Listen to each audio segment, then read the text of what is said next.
A lot of the comedy routines is about controlling the room, talking to the audience, trying to take them where you want them to go. Like, how long does it take to feel confident that you can take an audience where you want them to go and not be afraid that you're going to lose them halfway through?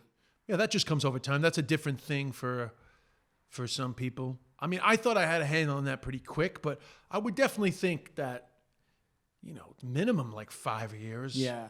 You got to do a lot of different scenarios. And then, situations where like I was in Ireland, I felt like I could do anything. And then I would go to the UK or I would do a gig in the States and I felt like I had no weapons. Yeah.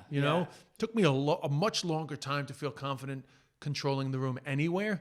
Probably more so than other comics because I had this fortunate and unfortunate thing of Irish people just loving me talking about Ireland. Yeah. So it was a sharp knife, but it was immediately dulled. Yeah. When I went anywhere else.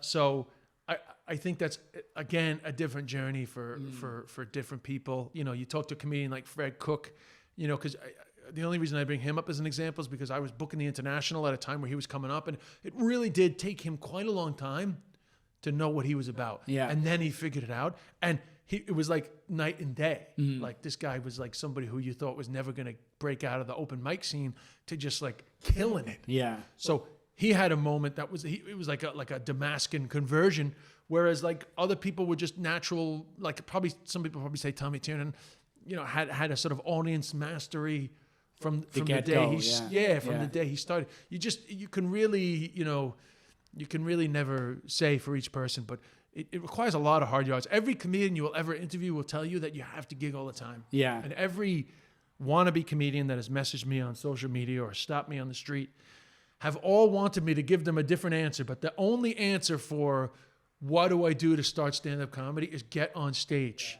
It's actually less, in terms of the first thing you need to do, it's less about writing jokes. It's more about getting on stage. Because in actual fact, you're going to be shite early on. We're all kind of shite. You get lucky every now and then. You have a decent show. But like, it just takes time to learn. You can't be good at tennis when you pick up a racket. You can't be good at stand-up straight away. So actually have 5 funny ideas and get on stage. Die or don't die, it doesn't matter because you're going to die eventually. Just get on stage as much as possible. That is literally the only thing you can do because it's a very live thing.